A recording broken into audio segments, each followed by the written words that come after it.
people are always fascinated by your not turning to compressors but using saturators to achieve some of that result. Somebody was asking, don't saturators hurt transients? And I was DMing with them a little bit, and I said, I think the idea of having a multi-band saturator where you can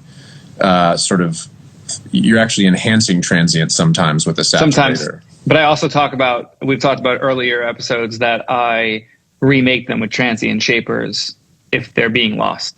So yes, you have to be careful with oversaturating and transients and smoothing things out.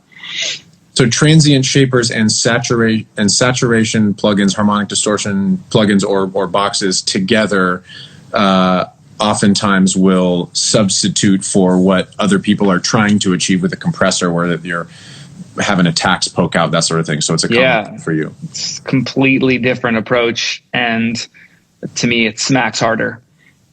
You like the transient stuff in Neutron, and what else? Yeah, I like the transient stuff in Neutron. I like Spiff by Oak Sound. I don't know Spiff. Huh? It's the same company that makes Soothe. Okay, cool. Spiff is cool, and the Neutron one. Those are the two that I use.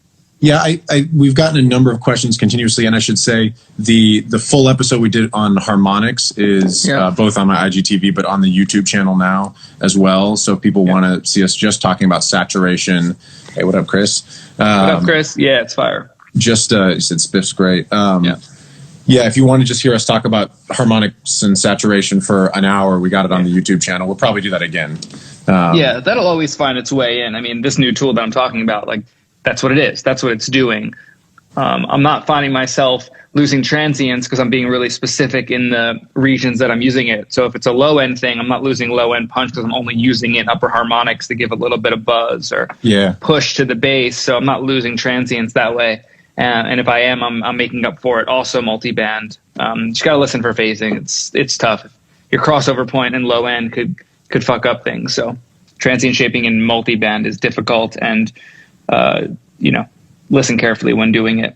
When doing the combination of transient shaping and saturation together, you can very easily do too much or not enough of either. You have to just kind of find that little balance where it's like it's a little more saturated, so you lose transients. But if you do too much of both, then all of a sudden it doesn't sound You gotta, this is why you're good at your job. James, avoiding boosting with EQ, meaning,